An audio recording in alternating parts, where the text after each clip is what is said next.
저 같으면 거기서 시술을 안 받겠습니다. 우리 병원만 한다. 다른 데 가서는 이 결과를 낼 수 없다. 원장님이 못 만났다 이런 얘기들도 많거든요.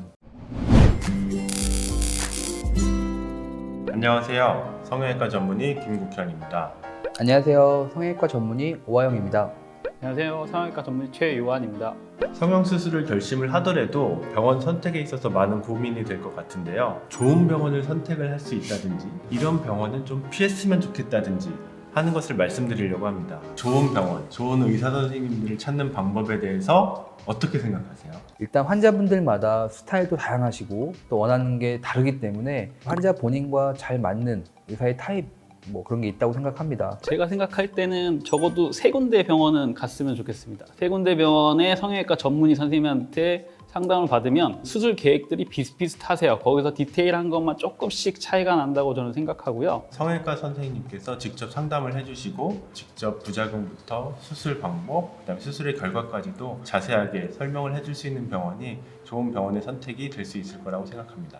그럼 그 성형외과를 찾았을 때 성형 분야별로 꼭 체크해 봐야 되는 것들은 무엇이 있을까요? 먼저 가슴 수술은 대부분의 경우에서 전신 마취로 시행이 되기 때문에 마취과 선생님이 계신지 숙련된 마취과 선생님이신지 체크하는 게 어렵겠지만 중요한 것 같고, 수술 전에 원장님과 상담을 해서 사이즈가 어느 정도가 좋은지, 그 다음에 어떤 보형물을 쓰는 게 내 체형에 적합한지, 환자분이 원하는 사이즈랑 많이 차이가 났을 때는 어느 쪽으로 더 추천을 해서 또 좋은 결과, 안전한 결과를 낼 수 있는지 체크해 보는 것이 중요하다고 생각합니다. 이 윤곽수술 같은 경우에는 가슴 수술과 마찬가지로 전신 마취로 진행이 되기 때문에 마취과 원장님께서 충분히 안전하게 마취를 시행하고 계신지 여부를 확인해야 될 것 같고요. 보통 얼굴 CT를 찍어서 그 뼈의 형태를 보고 CT상에서 볼 수 있는 신경선이라든지 이런 것들을 환자분들께 정확히 보여주고 설명하는지 이런 것들을 체크를 해야 될 거고요. 또 환자분들께서 윤곽수술하고 나면 얼굴이 처짐이나 이런 것들에 말씀도 많이 하시는데 그 병원에서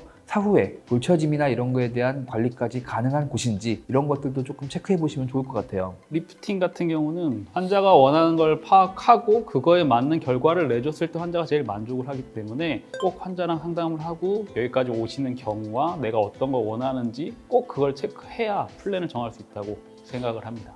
그렇다면 반대로 꼭 피해야 될 병원이 있다면 어떤 것들이 있을까요? 최근에는 좀 상담을 해보면 몇몇 병원에서는 이거는 뭐 우리 병원만 한다, 다른 데 가서는 이 결과를 낼 수 없다, 이렇게 얘기하는 곳에서는 좀 피하시는 게 좋을 것 같아요. 공유된 지식과 정보를 가지고 수술하는 방법을 얼마나 더 꼼꼼하게 하는지가 중요하기 때문에 우리만 한다, 아니면 이 병원만 한다, 이런 거는 조금 과장된 진료를 유발할 수 있을 것 같습니다. 굉장히 예민한 주제고 논란이 될 수 있는 주제인데, 잘 되는 병원이랑 잘하시는 선생님이랑은 항상 친하진 않는 것 같아요. 부작용에 대해서, 안 좋은 일에 대해서 얼마나 많이 설명하는지 그것도 어떻게 보면 의사의 자신감이라고 생각하거든요. 들어보시고 얘기를 안 하신다고 하면 저 같으면 거기서 시술을 안 받겠습니다.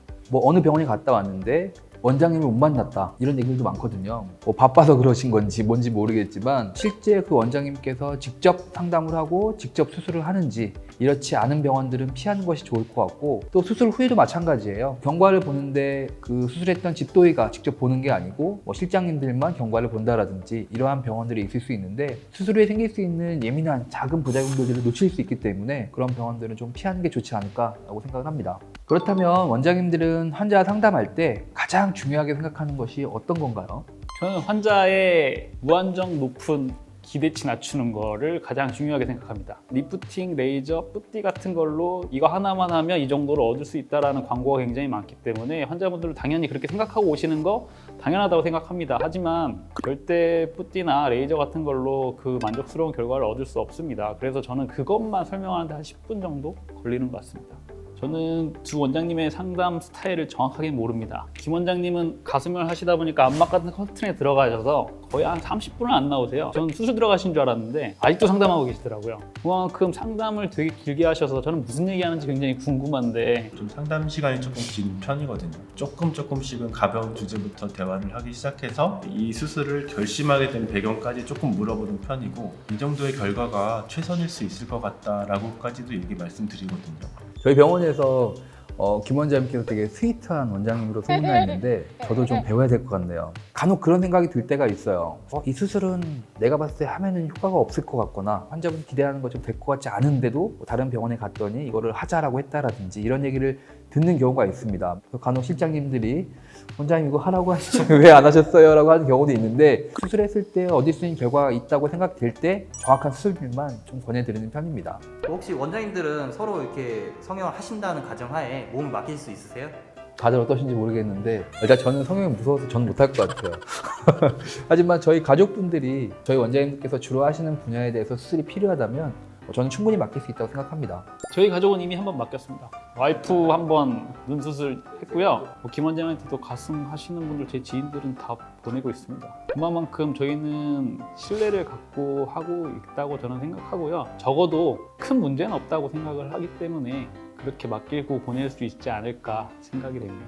원장님들은 성형외과 의사가 필요한 덕목 중에 가장 중요한 게 어떤 거라고 생각하세요? 꼭 뭐 성형외과 의사가 아니더라도 의사 중에서 특히 외과 의사라면 솔직히 수술을 잘해야 한다고 생각합니다. 수술 결과가 좋아야지 환자분들도 만족하실 수 있는 거기 때문에 저희가 수술을 잘하기 위해서 어떻게 해야 되는 거냐 끊임없이 공부를 하고 논문도 찾아보고 이렇게 본인을 좀 더 발전시킬 수 있는 그런 노력을 해야 한다고 생각합니다. 제가 가장 중요하게 생각하는 거는 솔직함이라고 생각합니다. 가능한 거, 내가 불가능한 거를 솔직하게 말씀드려야 되고 결과론적으로도 굉장히 괜찮은 거, 안 좋은 거, 부작용까지도 솔직하게 말씀을 드려야 결국엔 나중에 문제가 없고요. 저희 스승님들한테도 많이 배웠잖아요. 환자를 생각하는 마음이 이게 가장 일단 성형외과 의사뿐만이 아니고 모든 의사들에게 가장 중요한 덕목이 아닐까 생각합니다.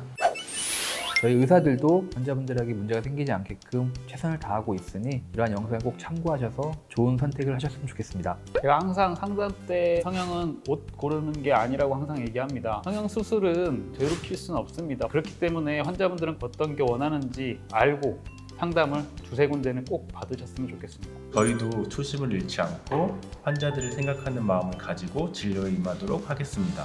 오늘 영상이 많이 도움이 되셨다면 구독, 좋아요, 부탁드릴게요. 오늘 영상이 많이 도움이 되셨다면 좋아요. 부탁드립니다.